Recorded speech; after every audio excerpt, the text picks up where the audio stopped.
कम समय में कम शब्दों में अच्छी बात इस समाज को अपने बातों से क्या मैसेज देना चाहेंगे। और ये हमारे मित्र हैं, रेनबो पब्लिक स्कूल का संचालन करते हैं, हनुमान नगर इनका घर हुआ।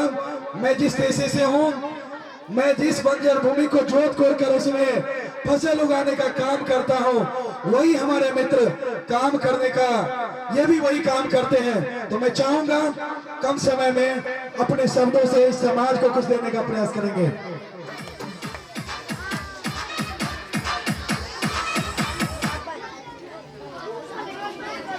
बहुत बहुत बहुत बहुत धन्यवाद आज इस मंच से दो शब्द रखने के लिए जो मुझे वक्त मिला।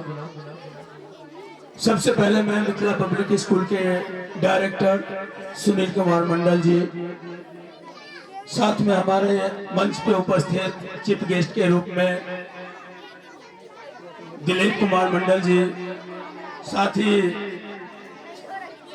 धानुक समाज के गार्जियन के रूप में रामचंद्र बाबू, बीपीजे फाउंडेशन के डायरेक्टर दिलीप ठाकुर, डॉक्टर ललन जी, समाज में काफी सारा रात को रात नहीं समझने वाले, दिन को दिन नहीं समझने वाले, घर घर जाकर के लोगों को सेवा करने का काम कर रहे हीरा मंडल जी को, साथ में उपस्थित जितने सारे लोग मंच पे हैं, सबको मैं तहे दिल से नमन और प्रणाम करता हूँ। मैं आप लोगों को अपना परिचय बता दूं, कुछ लोग मुझे जानते होंगे, कुछ लोग नहीं जानते होंगे। मेरे मित्र आप लोगों को नाम से बता दिए है।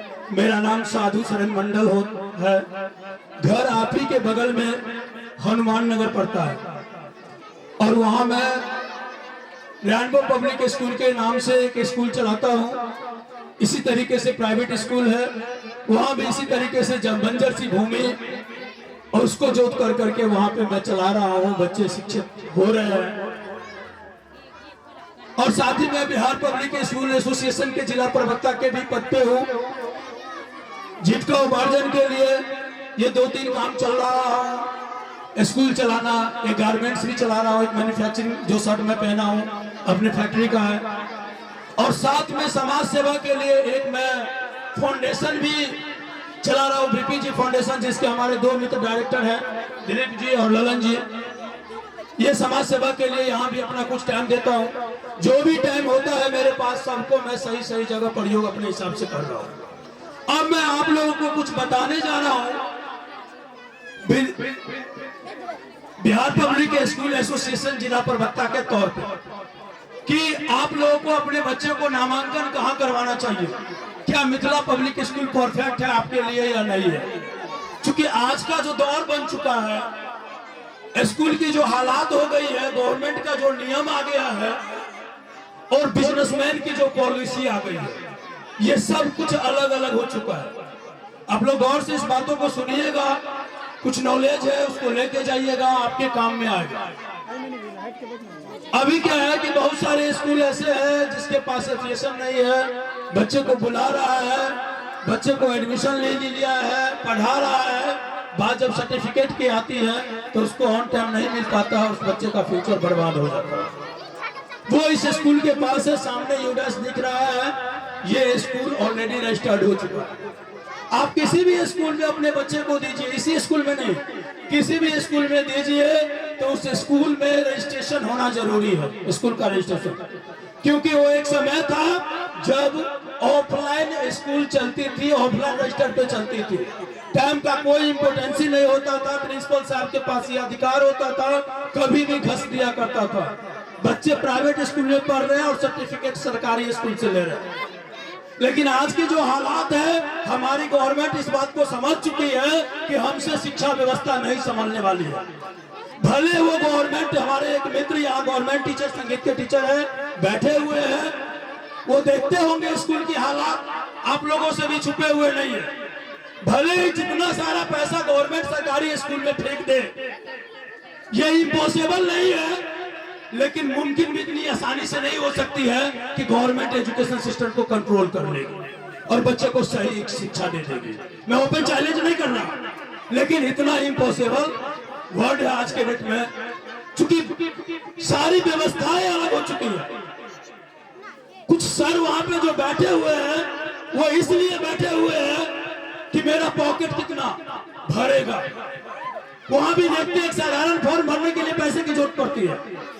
तो मैं आपको बता दूं कि वही टीचर बहुत कम फी में आपके बच्चे को बेहतर एजुकेशन प्राइवेट में देता है, लेकिन जब उस टीचर को गवर्नमेंट में जाते हैं उतना सारा पैसा मिल रहा है, वो शिक्षा नहीं दे पा रहा है। मैं इस बात के बारे में ये नहीं कह सकता हूँ कि ये दोष पेरेंट्स का है, सरकार का है या उस टीचर की मोनोपोली है। मैं इस पर क्वेश्चन मार्क नहीं लगा सकता, लेकिन यह बात सही है कि आपके बच्चे को प्राइमरी एजुकेशन गांव की कोई छोटी सी स्कूल दे रही है, तो आप वहां पे जाकर के उनसे मिले, उनसे बात करें और उस स्कूल में बच्चे को दे। अगर समस्या हो तो उससे लेकर के बच्चे को शिक्षित करें। साथ में मैं गार्जियन के लिए एक बात बताना चाह रहा हूं कि जो प्राइमरी एजुकेशन होता है ना बच्चे का, सबसे ज्यादा इंपॉर्टेंस होता है। अगर जिस बच्चे का बेस मजबूत रहेगा तो बाद में जाकर के उस बच्चे का ड्रीम बनता है। ये ड्रीम शब्द आप लोग सुने होइएगा, ये ड्रीम शब्द मैट्रिक और इंटर के बाद बनता है। 1 2 5 3 4 में कुछ पता नहीं चलता है, बड़ा मस्ती का जिंदगी होता है। बाप गरीबी में है, अमीरी में, उसको कोई मैटर नहीं रखता, वो मस्ती से लाइफ को जीता है। कपड़ा महंगा है, सस्ता है, खाना बासी रोटी मिल रहा है, कोई फर्क नहीं पड़ता है। लेकिन जब मैट्रिक के बाद में इंटर में जाता है तो अचानक उसके माथा में टेंशन होता है, अरे यार मेरा बगल वाला वो तो ये कर लिया, मैं कहाँ हूँ, अभी यहाँ हूँ। ये वजह होता है उस टाइम का वो गार्जियन। आपको उस टाइम में आपको ये देखना है कि मेरा बच्चे का प्राइमरी एजुकेशन हो कहाँ रहा है। अगर आप प्राइमरी एजुकेशन में बच्चे का 3 चीज ठीक कर लिए ना, इंग्लिश का रीडिंग पावर होना चाहिए, हिंदी का रीडिंग पावर होना चाहिए और मैथ का बोर्ड मास कंप्लीट होना चाहिए। फिर 5 के बाद आप छोड़ दीजिए प्राइवेट स्कूल को, मत खर्चा कीजिए उतना। अगर नहीं पैसा है सरकारी स्कूल में बच्चे को डाल दीजिए। और उसके बाद जब 10 के बाद इंटर में जाएगा वो बच्चा ना, वो खुद से सोच लेगा कि मेरा अपना लाइफ मैं किस हिसाब से चलाऊं और क्या करूं। फिर आप सोच नहीं पाएंगे आपका बच्चा कितना बड़ा इतिहास खड़ा करके रख देगा। लेकिन मैं 12 साल से इस लाइन में हूँ, 12 साल का एक्सपीरियंस बताता हूँ। मैट्रिक इंटर में जाने के बाद बच्चे गार्जियन बोल रहे हैं बाबू पटना पर हो गए, दरभंगा पर हो गए, कहां पर हो गए, तो बच्चे बोलते हैं नहीं मुझे दिल्ली जाना, मुझे पढ़ना नहीं है। उसका वजह यह है कि उसका बेसिक एजुकेशन कंप्लीट नहीं है। मेरा छोटा अनुज, मेरा छोटा भाई एस कुमार सर के नाम से जाने जाते हैं, उसका एक स्टूडेंट का बहुत अच्छा बात बता रहे हैं आप लोगों को। वो बगल में कोचिंग चलाते हैं स्टूडेंट जनरल कंपटीशन का। काफी सारे लोग आज जॉब में गए, उनके वजह से एक चक्का लोहार का बच्चा आता है, उनको बोलता है क्या सर हम टाइम टू टाइम पैसा देंगे, हमें पढ़ने दीजिए। हम दरभंगा से भी पढ़ के 2-3 इंस्टीट्यूट का नाम लिया, हमें आने जाने दीजिए। हमको आके बोल रहा है मेरा भाई भैया ऐसा ऐसा बात है। बोले क्या कह रहा है वो, तो कह रहा है मेरे पापा का प्रेशर है, मुझे पढ़ने का कनिको मन नहीं। वजह ये है क्या, उसके पास बेसिक नहीं है, वो टाइम टू टाइम पापा की वजह से पैसा खर्चा कर रहे हैं।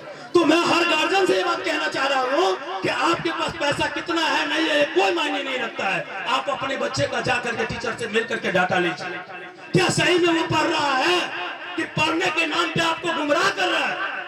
पढ़ने के नाम पे सिर्फ रोज जाता है, रोज आता है। अगर इस चीज के आपके पास इस चीज के लिए टाइम नहीं है तो मैं गारंटी देता हूँ आपका बच्चा कभी संस्कारी नहीं बन सकता, आपका बच्चा कभी पढ़ा लिखा नहीं बन सकता है। आपके पास हर चीज के लिए टाइम है, उस बच्चे के लिए रात दिन करके संपत्ति जुटाने के लिए टाइम है, लेकिन उस बच्चे का फीडबैक लेने के लिए टाइम नहीं है। अगर स्कूल से कॉल चला गया कि फलना बुआ के मम्मी पापा आए छे कनी आबि जेबे स्कूल पर, नहीं सर जी हम आप पर हमरा पूरा विश्वास है, अहाँ के हम ठिका दो देन छियै। आ तो फोन कर कहै छै सर जी के सर हमर बुआ ब्रश नहीं करे, खाना नहीं खाए। अरे ये समस्या अहाँ के है, मास्टर साहब के नहीं है। तो मेरे कहने का मतलब ये हुआ, अगर बच्चे को आप रियल एजुकेशन देना चाहते हैं तो 5 से 7 साल तक बच्चे को उस पे एकदम पैनी नजर रखिए। और जब तक बच्चे का 18 साल नहीं हो जाए, 22, 18, 16 से लेकर के या 14 से लेकर के 18, 19 साल तक बच्चे पे नजर मत रखिए, दिमाग रखिए। उसको ऐसे बताइए कि हम तुमको देख ही नहीं रहे, तुम क्या कर रहे हो मुझे पता नहीं, तुम मुझसे ज्यादा काबिल हो चुके हो, लेकिन पूरा तंत्र उस पर बैठा दीजिए तो सांस भी लेते हो मुझे पता है। तुम जो सोच रहे हो, तुम्हारा बाप कल थे, माई कल थे और आज भी है, तुम पढ़ के हमसे काबिल नहीं हो सकते। और तब देखिए आपका बच्चा वो बनेगा जो आप चाहेंगे। इसलिए करके तीसरी बात, अक्सर मैं देखता हूं गार्जियन को कि अपने लेवल से एडमिशन करवाते हैं। मैं पैसा वाला हूं, मेरे पास इतना पैसा आ रहा है, मैं टॉप स्कूल जो होगा, जिस स्कूल के बैनर पर ये लिखा होता है मेरे पास एसी का फैसिलिटी है, मेरे पास बड़ी बड़ी गाड़ी है, मेरा ये कंफर्टेबल है, वो कंफर्टेबल है, उसके आप पोस्टर को लीजिएगा, कहीं एजुकेशन लिखा हुआ नहीं रहता। एजुकेशन क्या दे रहा है उसके बारे में वो चर्चा नहीं कर रहा है। आज ही जाकर के आप पोस्टर देख लीजिएगा, वो चर्चा करते हैं मेरे पास ये फैसिलिटी है। आप फैसिलिटी पे नहीं जाओ, आप एजुकेशन पे जाओ। अब सर से बात करो, ये कैसा स्कूल जिस स्कूल में हम जाए टीचर से मिलने, डायरेक्टर से मिलने, डायरेक्टर के लिए अपॉइंटमेंट लेना पड़ेगा, गुरुजी से मिलने के लिए किसी युग में अपॉइंटमेंट की जरूरत नहीं पड़ी है। गुरुजी से लोग कभी भी किसी भी टाइम किसी भी जगह मिल सकता है, उसके लिए अपॉइंटमेंट। लेकिन आज के दिन में बहुत सारे ऐसे स्कूल है जहां गुरुजी से मिलने के लिए लोगों को अपना कपड़ा महंगा पहनना पड़ता है, होलिया चेंज करना पड़ता है, तब ऑफिस में जाना पड़ता है। क्या वो बच्चे आईएएस ऑफिसर बन जाते हैं? हमारे ये बच्चे कुछ नहीं करते हैं? ऐसा कुछ नहीं है। डिपेंड करता है गार्जियन का सोच, गार्जियन का माहौल और स्कूल का सपोर्ट। स्कूल सपोर्ट करेगा, स्कूल गाइडर है, स्कूल पे आप ज्यादा विश्वास नहीं कर सकते हैं। वो रास्ता दिखाएगा, रास्ता को पूरा करवाना आपका काम है, आपका सोच है।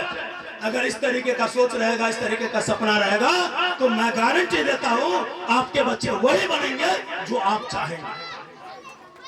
लेकिन उसके लिए आपको मेहनत करना पड़ेगा। आप रात दिन अपने बच्चे के लिए कमाने कहीं चले जाते हैं। आज मैं ही बहुत खुश हूँ, मेरे पापा मेरे लिए जमीन खरीद के नहीं दिए, मेरे पापा मेरे लिए घर बना के नहीं दिए, लेकिन ऐसा चीज दे दिए कि आज मैं बहुत खुश हूँ। मैं अपने पापा से, मैं बार बार हर मंच से अपने मम्मी पापा को नमन करता हूँ। तो मैं आप लोगों को भी बोलता हूँ कि अगर आप लोग बच्चे को शिक्षा दे दिए तो फिर कोई चीज देने की जरूरत नहीं। एक कहावत है, पूत सपूत तो धन की संचय, पूत कपूत तो धन की संचय। अगर पूत आपका अच्छा हो गया फिर भी आपको संपत्ति की कोई जरूरत नहीं है। वो इतना बड़ा बड़ा आशियाना बना लेगा जो आपके तरफ कभी फाइल को देखने तक नहीं आएगा। ऐसा एग्जाम्पल हजारों होगा आपके समाज में, जाकर उनका लीजिए। अगर पूत कपूत हो गया तो इतना कर्जा कर देगा कि आने वाला 2 पीढ़ी जो है ना, या उसकी जो वाइफ है, उसके जो बच्चे हैं, वो भी दूसरा का गुलामी करेगा उसका कर्जा सधाने के लिए। आप सभी प्यारे बच्चे, मैं आपसे यही चीज कहना चाहता हूँ कि इस दुनिया में शिक्षा सबसे बड़ी चीज है। शिक्षा वो चीज है जो आप जहां भी जाएंगे, अगर आप पैसे वाला है तो आपके समाज में आपका वैल्यू देगा, समाज में मान सम्मान होगा, अरे बड़ा आदमी है, डर के रहो इससे। लेकिन आप शिक्षित ले लिए, शिक्षित हो गए, तो जहां पे जाएंगे एक शब्द निकालेंगे ना, उसके बाद लोग दिल से सैल्यूट करेगा, बोलेगा अरे यार इसको कहाँ खड़ा कर रखा था मैं, इसके लिए तो चेयर चाहिए था। और वो आएगा तो शिक्षा से। क्या आज आप लोग एक्साइटेड है कि मुझे जीवन में शिक्षा लेनी चाहिए? और शिक्षा लेने में कोई ज्यादा मेहनत करने की जरूरत नहीं है। उसके बारे में भी मैं आपको बता दूं, डेली का रूटीन बना लीजिए, मात्र 2 से 3 घंटा।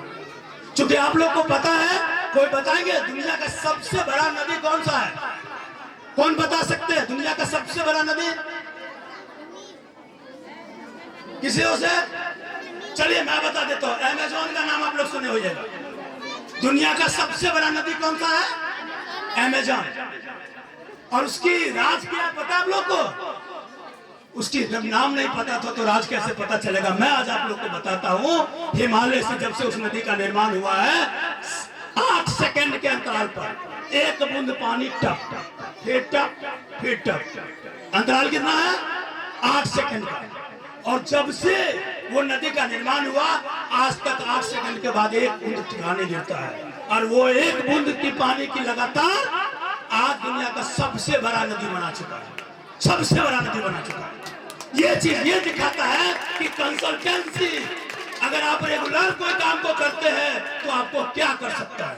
इसीलिए आप लोग कुछ भी हो, खाना रोज खाते हैं, स्नान रोज करते हैं, तो पढ़ाई भी रोज कीजिए। सपना जितना बड़ा हो प्राप्त आपका 100% होगा। और साथ में बहुत कम समय मिला था मुझे, मैं ज्यादा ले लिया क्योंकि ये सब समय तो मेरे लिए बहुत कम ही पड़ रहा है। फिर भी तो चूंकि प्रोग्राम में बहुत ज्यादा है और भी बहुत सारा शब्द था, कभी मौका मिलेगा फिर आप लोगों से बात करेंगे, बताएंगे।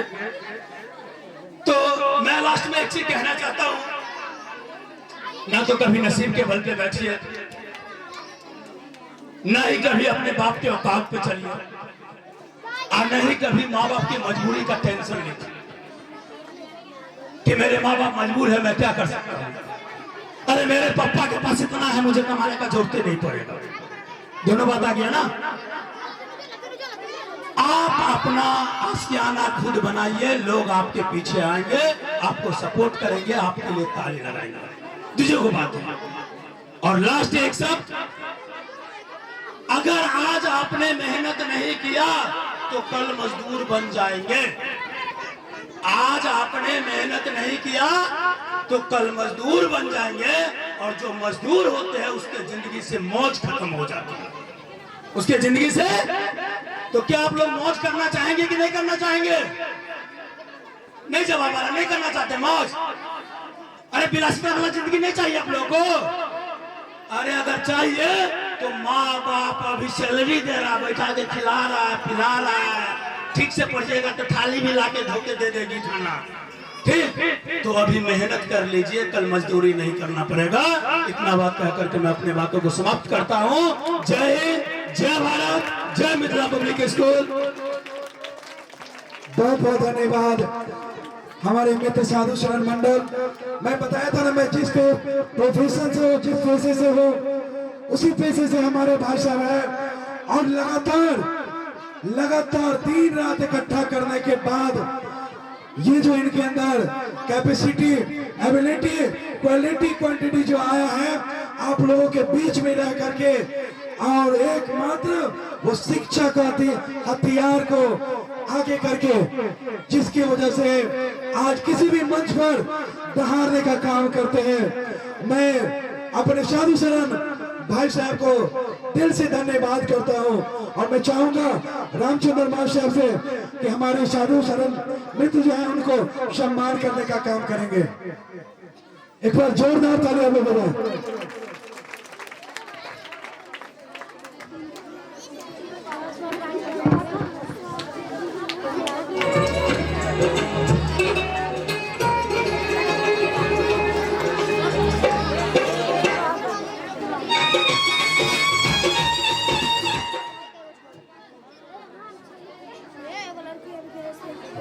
चलिए, बहुत सुंदर सर, बैठ जाएंगे। चलिए।